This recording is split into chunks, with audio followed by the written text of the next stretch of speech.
आज के इस कार्यक्रम के आयोजक भाई धीरज यादव जी, भूपेन्द्र पटेल जी, शिव कुमार चौबे जी, सीताराम कोटा जी, रामदास यादव जी, रघु तिवारी जी, रिजवान कोटी जी, भाई हमारे राजेश साहू जी, एकता ठाकुर जी, हमारे युवक कांग्रेस के सभी सम्मानित जन, के सभी सम्मानित कार्यकर्तागण। सबसे पहले तो ये मैं भैया किसी प्रकार की चिंता करने की जरूरत नहीं है। मुझे मालूम है यहाँ जो कार्यकर्ता आया है वो कोरोना से भी निडर होके आया है, और यदि वो कोरोना से निडर होके आया है तो हमें कोई प्रशासन की चिंता करने की जरूरत नहीं। जिस समय सत्ता के नुमाइंदे, भारतीय जनता पार्टी के जनप्रतिनिधि अपने अपने घरों में बैठे हैं दुबक के डर के, उस समय यहाँ पर ब्रज यादव, दिनेश यादव, भूपेन्द्र पटेल, रघु तिवारी, रिजवान कोटी, ब्लॉक कांग्रेस कमेटी के तमाम जो साथी आए हैं, मैं सबकी भूरी भूरी प्रशंसा करना चाहता हूँ। ये वो दौर है जब डर का माहौल का दौर है, परंतु आपने जो हिम्मत जुटा के इस प्रशासन का सामना किया है, ये मेरे लिए एक बहुत बड़े अनुभव का समय रहा है। साथियों, 6 महीने को गुजरने को हो गए।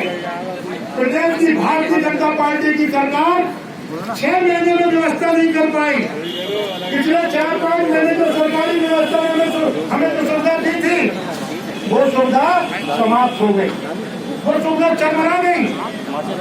और जब हमने देखा कि ये प्रशासनिक सुविधा चरमराई, और आपने देखा होगा कि वही भारतीय जनता पार्टी के नेता जो आज जनता की चिंता नहीं कर रहे, तो कल तो उन्होंने जिलाधिकारी बदलवाया, और जिलाधिकारी जब आपके समझ बदल के आया तो उस व्यक्ति ने यहाँ पर निजी अस्पतालों को खुली लूट की छूट दे दी।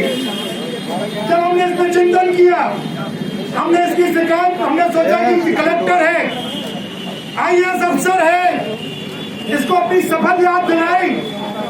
हमने IAS अफसर को वो वक्त याद दिलाया। मुझे विश्वास था कि इनके माता पिता ने कर्मवीर नाम रखा है, परंतु जनता को जिस हाल में मरने के लिए छोड़ा है, आज कर्महीन परिवार से निकल के आ रहे हैं। आज की स्थिति यह है कि हर घर के सामने, हर आंगन के सामने मौत का तांडव मचा हुआ है। अगर कोई पॉजिटिव निकल जाए, सरकारी व्यवस्था में चल जाए, तो वहां पर मात्र 4-5 गोली गाय बगाए का डॉक्टर देखने आ जाता है, और वो व्यक्ति 5-7 दिन में ठीक हो जाता है। और अगर वही जैसा कि पूर्व वक्ता बता रहे थे, अगर वो प्राइवेट अस्पताल चला जाए तो 40 से 50 हजार रुपया उसको पड़ने चाहिए। एक व्यक्ति को 5-7 लाख रुपए का घर चाह रहा है। मैं पूछना चाहता हूँ, शहर के कितने लोग हैं जो कब तक को बहन कर सकते हैं? जब कोई ने भारतीय जनता पार्टी के जनप्रतिनिधियों चर्चा की कि इस पे आप अंकुश लगाइए, तो धिक्कार है ऐसे जनप्रतिनिधियों को। उनका जवाब था कि जिसको वहाँ पर प्राइवेट में जाना हो प्राइवेट में जाए, जिसको सरकारी व्यवस्था में जाना हो सरकारी व्यवस्था में जाए।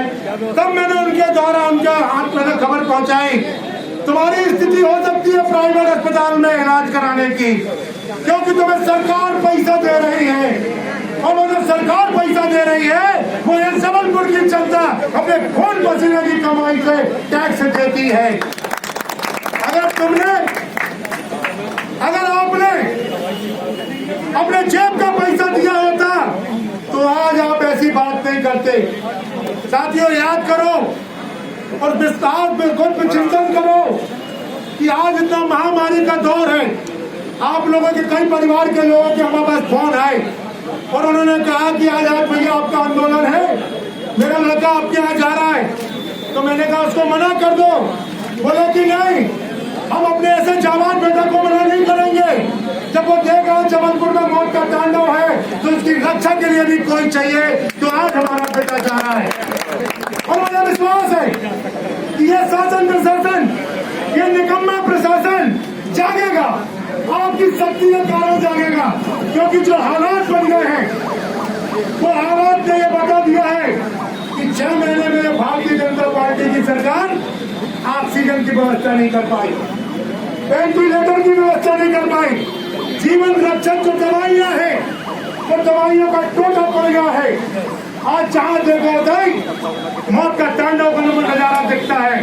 अगर ऐसे में हमारे नागरिक मर रहे हो तो ये कांग्रेस के जाबाज साथी कैसे शांत घर में बैठ सकते हैं? और जब तक कांग्रेस का एक साथी में जान है, हम अपनी शहर की जनता को ऐसे हालातों में नहीं छोड़ सकते। ना हम लुटने देंगे और ना हम मरने देंगे। साथियों, हम बहुत जल्दी एक कार्यक्रम बनाने वाले हैं। हम जिला प्रशासन का घेराव करने वाले हैं और उस दिन भी आपको आगे आना होगा।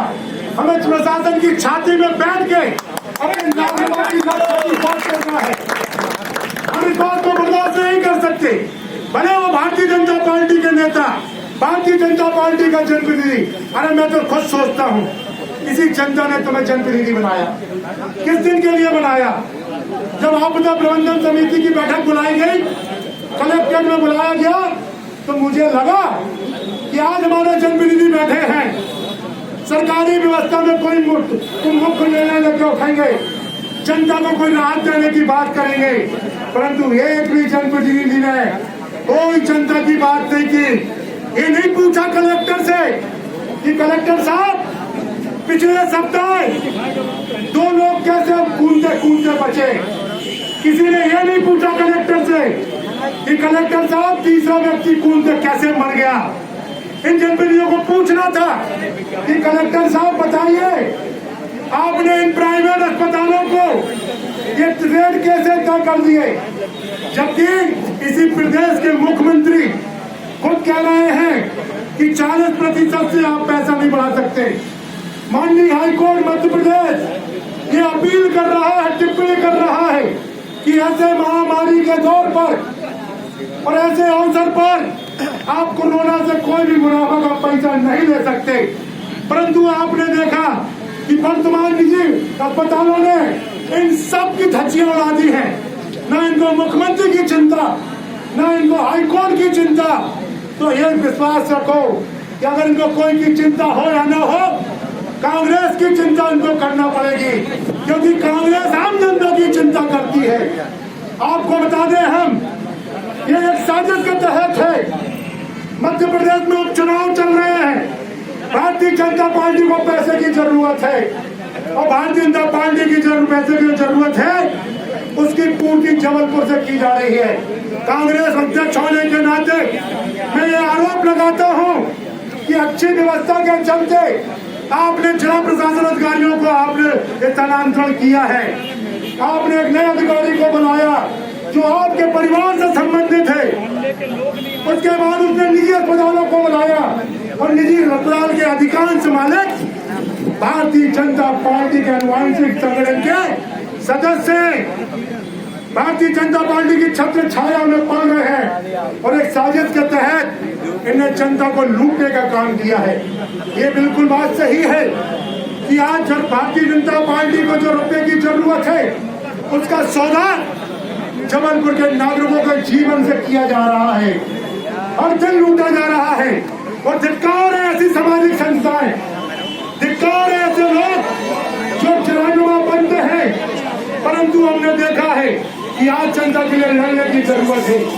मैं तो जहाँ तक मेरी आवाज पहुँच रही है, मैं तमाम नागरिकों से निवेदन करना चाहता हूँ कि जिस घेरे में आज घिर गए हैं, जिस शासन की नाकामियां आपको मौत के मुंह में गाल ले जा रही हैं, आप किस तरीके से घुट घुट के मर रहे हैं। अरे इससे अच्छा घुट घुट के मरने से अच्छा है कि एक बार संघर्ष करके मर जाए। हम एक बार हम लुट पिट के न मर के हम लोगों को अपनी ताकत दिखा के मर जाए। इस बात को कहने में कोई दिक्कत नहीं।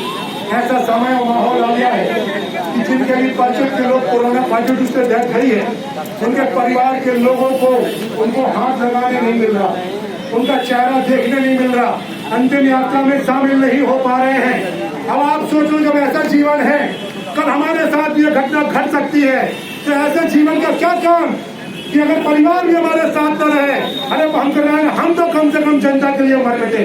ये नौबत देखना पड़ेगी, ये हालात से लड़ना पड़ेगा।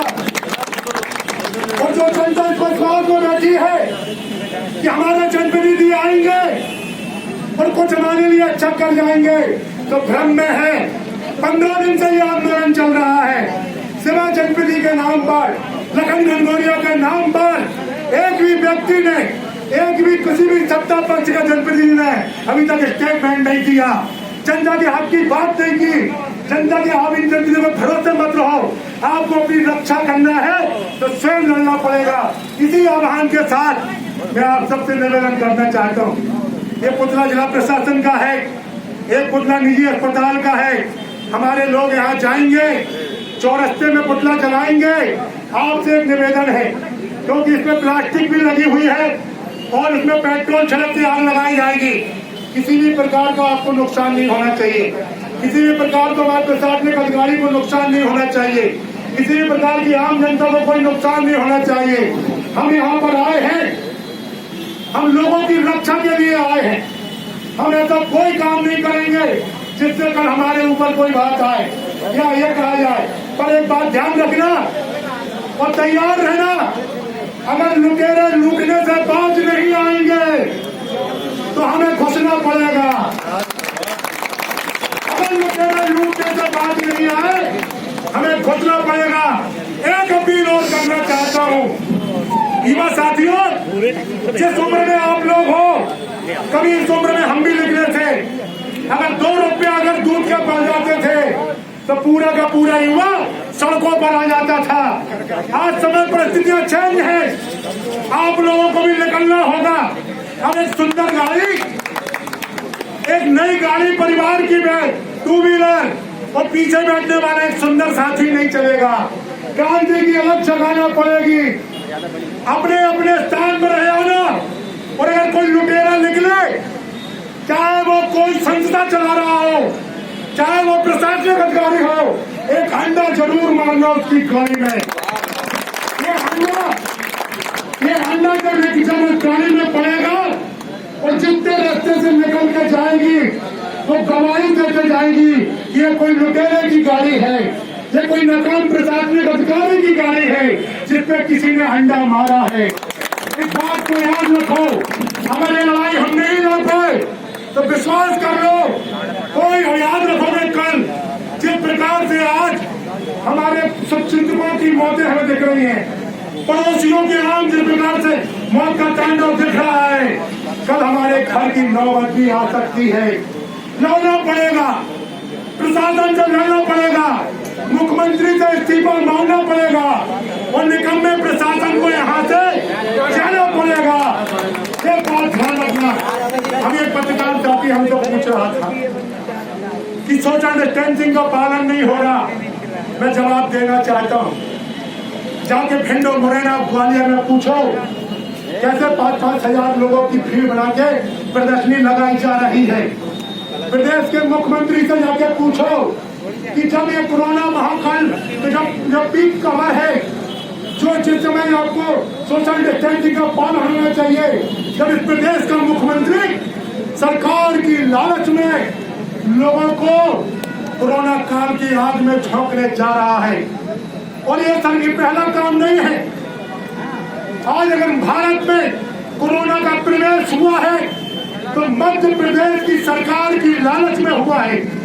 मोदी जी की लालच पूरे देश को आज मौत के मुंह पर ले गई है। हमें इसके नमस्ते ट्रंप के द्वारा हमें समझना पड़ेगा।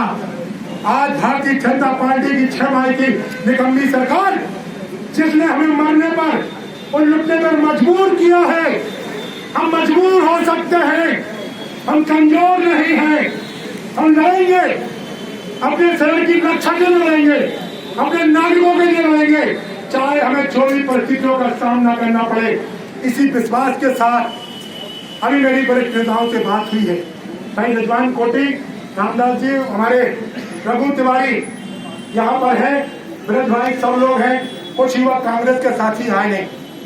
गुड्डू भैया, क्या हमें जिला प्रशासन को घेरने की घोषणा करना चाहिए? ना पाओगे? चलेंगे अपन, करेंगे, कोई तारीख तय करें कि बाद में? चलो आज छोड़ते हैं, हम बैठ के तारीख तय कर लेंगे।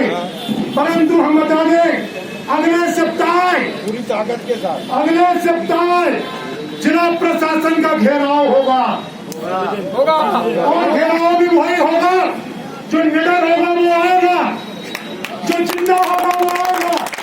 भारत माता की कांग्रेस पार्टी जिंदाबाद, कांग्रेस पार्टी जिंदाबाद। जब हमारे शहर की जनता मर रही हो तो हमें इस बात के लिए विचार करने की जरूरत है कि अगर ये शहर की जनता जीवित नहीं, आम व्यक्ति को भी जीवन यापन नहीं, तो व्यवस्था को भी जीवन नहीं देंगे। हम व्यवस्था को भी हम जिंदा नहीं रहने देंगे। चाहे परिस्थिति जो हो, हम हर तरीके से लड़ेंगे। एक निवेदन के साथ कि पुतला लो आप, वहाँ पर पुलिस व्यवस्था देगी आपको।